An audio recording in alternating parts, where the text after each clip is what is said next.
You don't like being called racist in here. You hate when we use the word racist. You hate being attacked. You hate when we bring up race in everything. But then when we have an opportunity to show that we're not racist, you let me down every time. Every time. And I sit here and we talk about our families, we talk about our kids, we go on trips together, and then we talk about not using our state dollars to go to white supremacy programs, and then we table it. You want to talk about some stuff? Let's talk about how they just took almost $7 million from the College of Charleston because they want to help black kids. Let's talk about it. Let's talk about all the amendments that are in the state budget right now to defund all the black programs that are going across the state. Let's talk about it. Let's talk about AP African American Studies that was banned from this state. Let's talk about it. Let's talk about the attacks that you got going on people who don't look like you. Let's talk about it. Why do we continuously do this to our kids? Why? What is it that you're doing? What are you showing your kids? That public funds can go to white supremacy programs? We just had an issue at USC where all those kids felt scared. Matter of fact, we just had the Patriot Front on our steps last week. What are we doing here? Tell me what we're doing. Don't try to explain to me, well, I thought it was this, or nah, it's that. Nah, Jermaine, we want to see equality. We give you an opportunity every single time. And here we go again. I was in the back, I was ready to go just like y'all are. But here we go. Every single time you get an opportunity to show us something different, you show us who you are. Hello guys, welcome back to the channel. I just hope that you're doing super great whatever you are today. Now, I came to learn that most of these folks that are complaining that black people complain so much about racism, black people talk about so much about racism. I mean, if you could look at the video that I've just played you in the introductory part, shows you that there's a lot of things that are going. Some doesn't get to be seen during the broad daylight. But at the end of the day, it makes sense when you hear black people complain about all these things, because the funds that are put to benefit black programs are being cut. The funds that are put to fund black activities are being cut. And this explains why there is so much disparity when you talk about education when it comes to black people and white people. And this is something that we've been discussing for the longest time. The disparities itself comes from those people who want to benefit by, defunding a lot of programs that are set to benefit black people. Whereas in real sense, black people are the ones who are voicing their voices for people to have these things. Let's talk, for example, about things like affirmative action. Black people for the longest time in American history, they fought their voices. Some were even killed for people to have this. But when funds are being put to benefit black folks, for black folks, it's being cut. It doesn't reach them. How sad can that be, right? And so I usually conclude that if you hear a black person complaining about racism, let them complain about racism, because you are saying that a black person is complaining, yet you're not seeing the structures that are put to cripple or to crumble a black person, to hinder them from development, to hinder them from progressing just like any other community. No community can progress when their funds are being cut. When even if you look at historically, their funds have always been cut. When other communities are funded, the very voice that fought for the services that other communities are getting, their funds are being cut. And this explains to you why today you see black people having their own various ways of surviving by building their own community. And I don't get it why this makes some white folks sad. I don't get it why some white folks see that as being racist, because black people are planning and making moves ahead of them, right? Because black folks discovered that the system doesn't support them. The system has not always been for them. The system has always been for other people. And then a person will come and talk about meritocracy. And then a person will come and talk about, in America, if you work hard, you're able to achieve all your dreams without even seeing all the blind spots that are put to hinder black people. You know what? I don't want to say much. All I have to say is that I'm proud of my black folks for standing on business. So let's watch the video. I'll be back. 100%. It's going to have to come from people who look like me, because people who look like me determine who gets to control the social dynamic. Like, you can't ask a woman to do something about the existing social dynamic because the people who were in charge don't give a shit about her opinion. She's a woman. You can't ask black or brown people to do anything about the social dynamic because the people who were in charge don't even recognize their fucking humanity.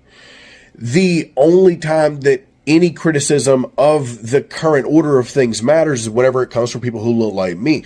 In 1865, right after the Civil War, Mississippi had a vagrancy law whenever they were trying to redefine slavery. They crafted a vagrancy law that said that that if you were found a vagrant, that you could be punished up to $50 fine and 10 days in jail. But in that same provision, Section 2, there is a spot that says if you're white and you're caught engaging with black people, or specifically even treating black people like they're equal, that could be punished by up to $200 fine and up to 6 months in jail. This is because the black person didn't choose to be black. You're making a choice to go against the social order. You know how we do things around here, and you're going out of your way to do shit your way. And you can argue, I'm doing things the right way. Yeah, we don't do the right thing around here. Well, technically, it's not illegal. I determine what's legal and what's not. And that's something y'all need to understand about the South. Now that y'all are all the South, y'all need to understand the lawlessness that you're dealing with. Everything that the Southern states did with the black codes, with Jim Crow, all of that was directly illegal. It was in direct opposition with the 14th, 15th Amendments. Like 13th Amendments. They don't care what the law is. You're not going to be able to legislate the South into doing the right thing.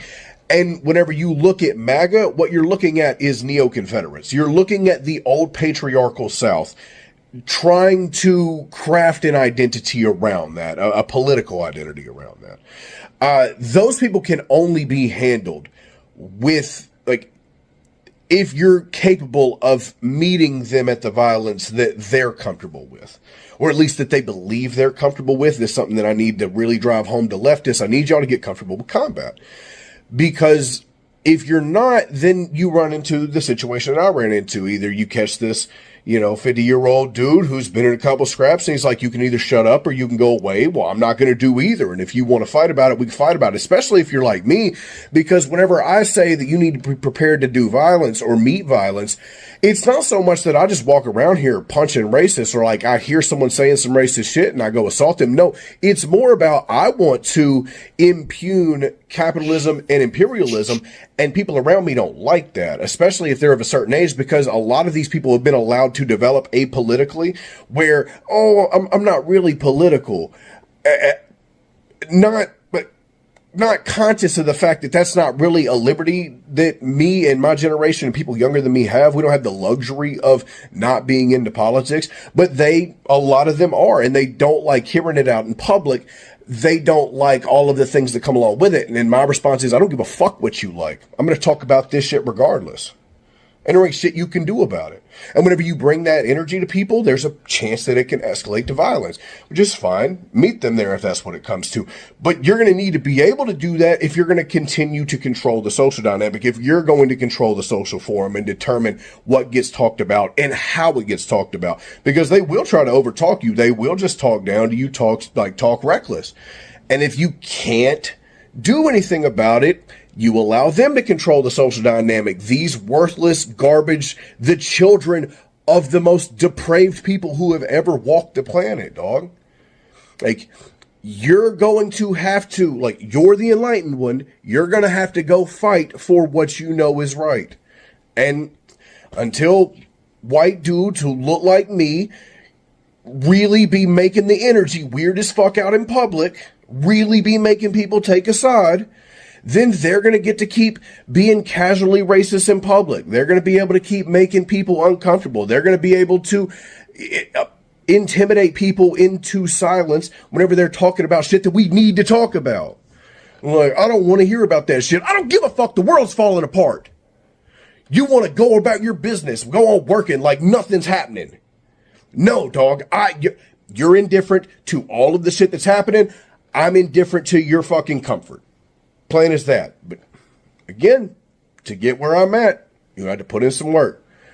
Go, train, get in some combat situations, get punched in the face. You're not going to die. I promise. You will be able to keep fighting. You will be able to win. As always, bro. I appreciate y'all taking the time. Much love. When white people come up in my comments upset with me talking about race and talking about the state of racism in this country and white supremacy, aka white delusion, whenever they get upset, you know, I always want to tell them, and I should tell them, I just don't be having time, but I always want to tell them, y'all, you're not mad at black folk.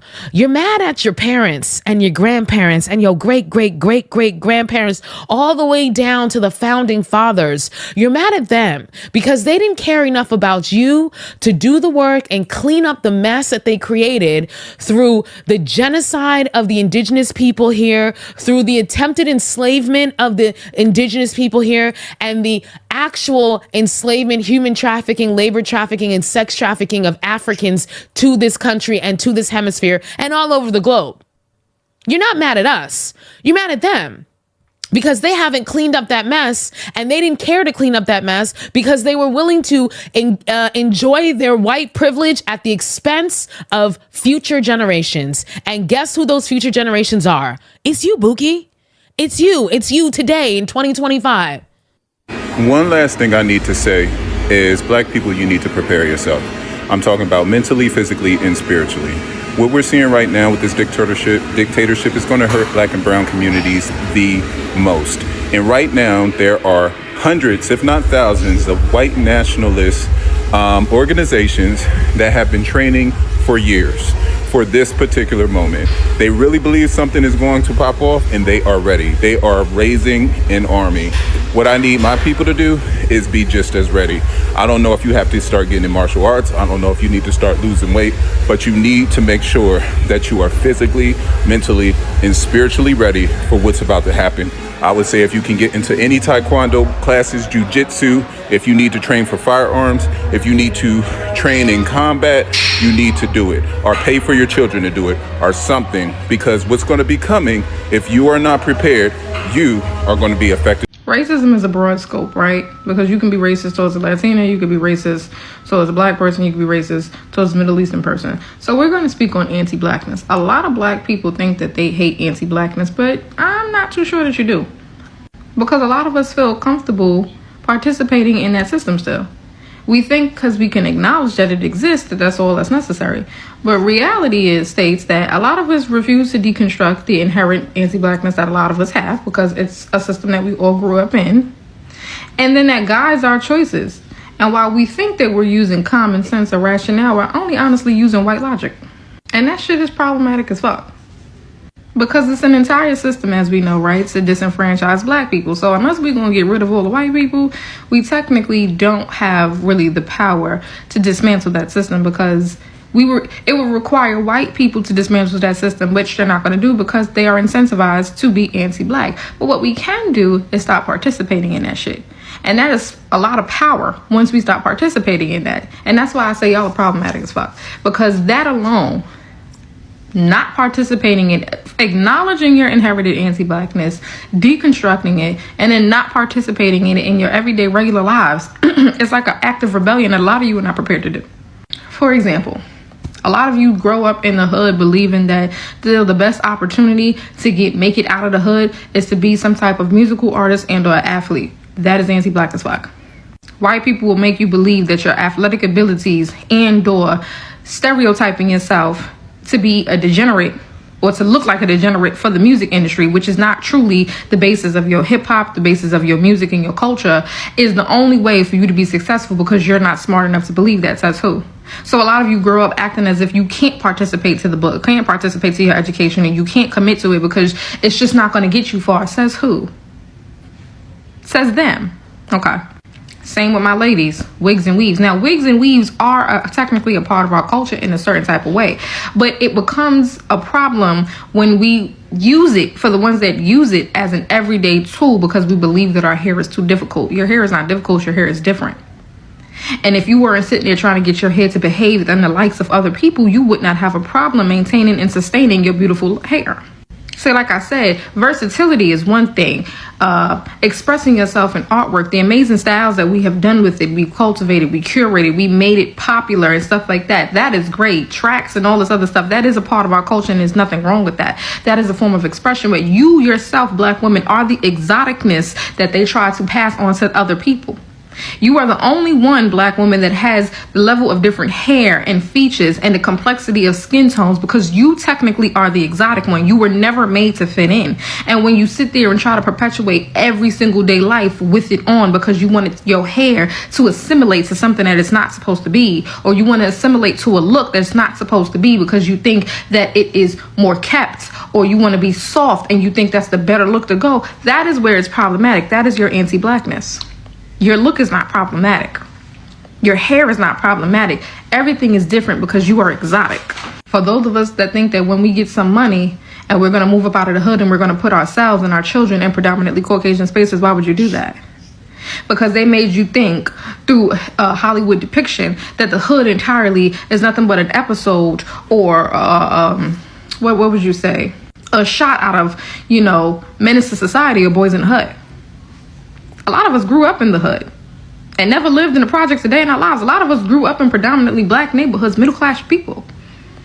And we just made better choices in the street because we did not want to end down a certain path. There are people in all likes of communities that are going to make poor decisions and choices. But you think that the Caucasian community is better for your children because some of the poor decisions that they use are not entitled to carrying a pistol on their hip. But they make poor decisions that unalive themselves every single day because they have an allegiance to rugs and alcohol.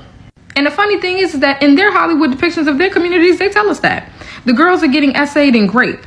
The kids are having farm parties with all types of pills. The opioid crisis is still in existence. Fentanyl is now running through their communities like nothing because they are lacing situations. The children are hooked on alcoholic beverages from the time the early ages of junior high school. They're getting DUIs, driving and unaliving each other, drowning and stuff like that because of such being under alcohol influence. They have lack of supervision and they're always stressed out because they're actually not that smart. Yet you think that putting your child in predominantly white schools is going to give them a better education. How? Do we not have the same white educators in our neighborhoods, unfortunately, because they are predominantly most educators in the entire country that they do in theirs? What's the difference?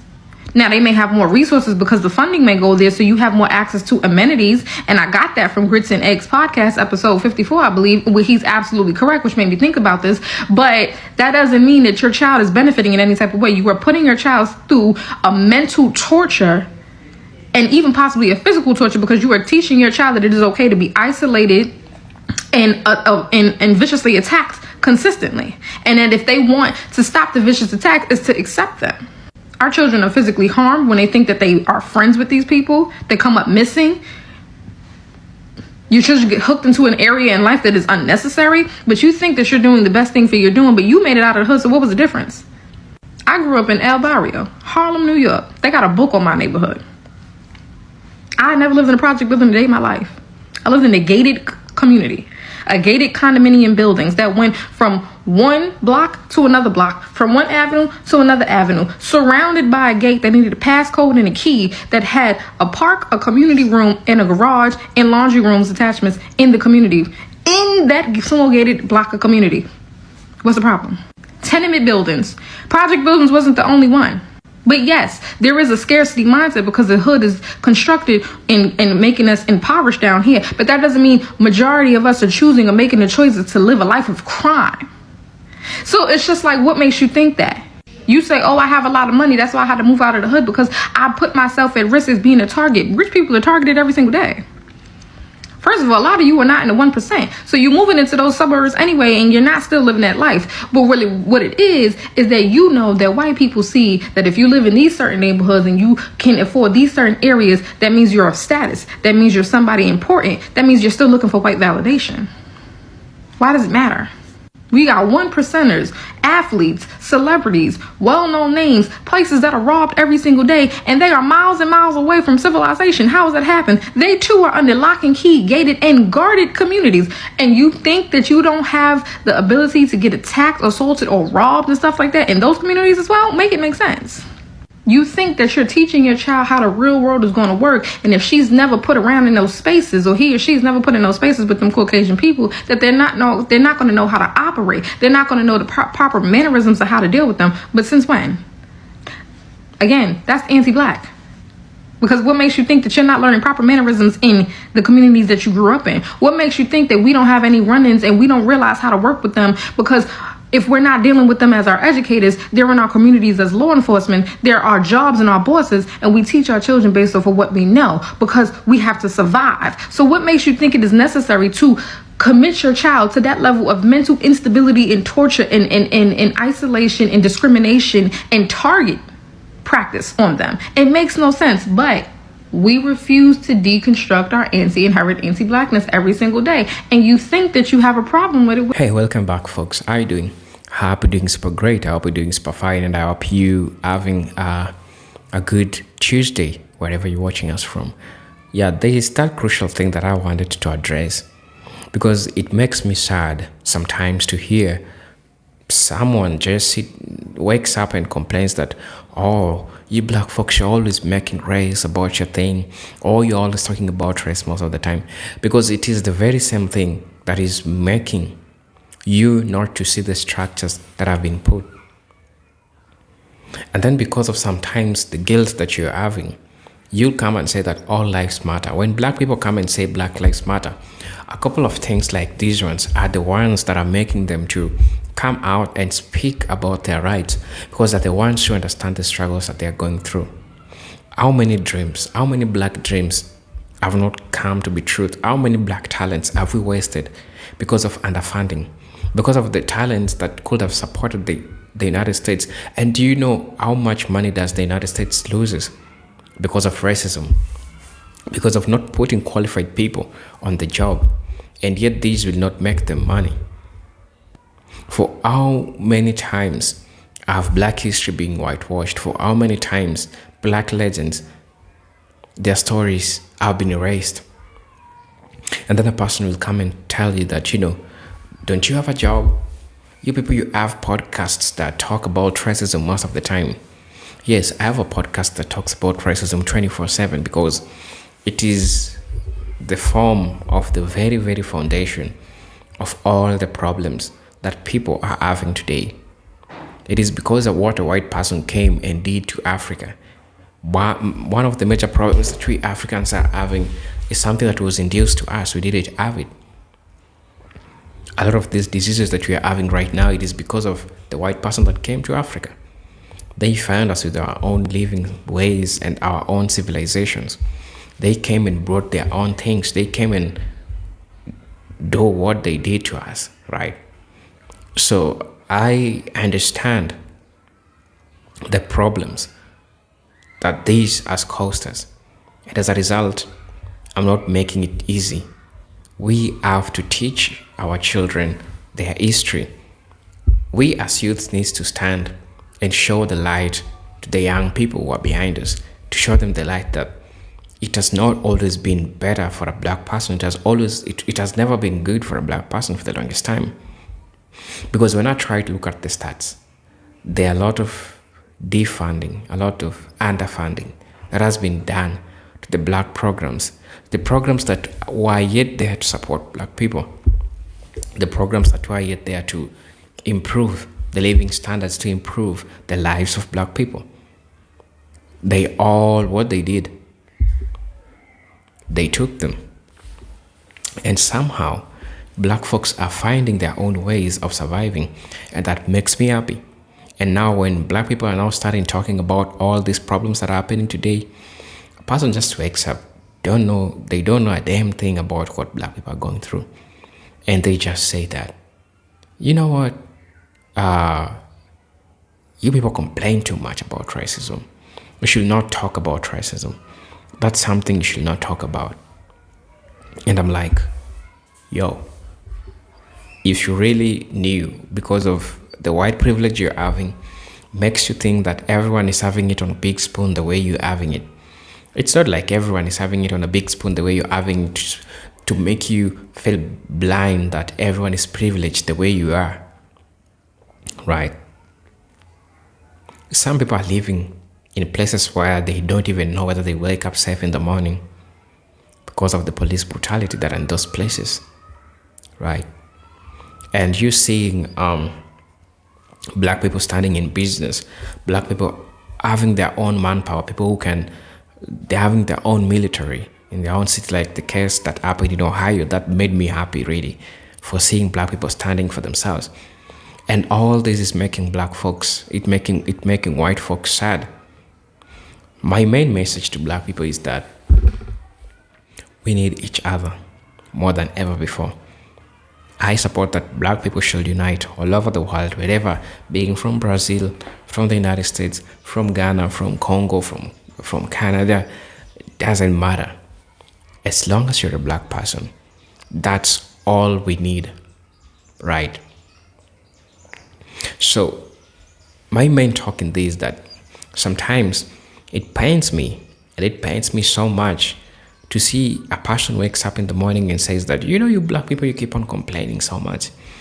And they don't even take the time to look at the things that are happening in the American parliament, how people are complaining about the living standards, how people are complaining about how the black programs are being underfunded, how people are complaining about how the black education is being taken away. And this explains a lot, things that we need to talk about, right? It's a question that we need to focus on. And sometimes this is being overlooked. And I feel like it's important for us to address this part. They don't want you to learn your true history. They unemploy black researchers. They unemploy black teachers who dig deep down in the history because they don't want you to know the truth. At the same time, they work so hard to underfund the programs that are yet to benefit a black person. So there's a lot going on that I really need to talk about. But at the end of the day, I'll leave with that. As you know, this is Representation Tech Stories, and I'm hoping to see you in my next video. But until then, peace, love, and harmony. Salute.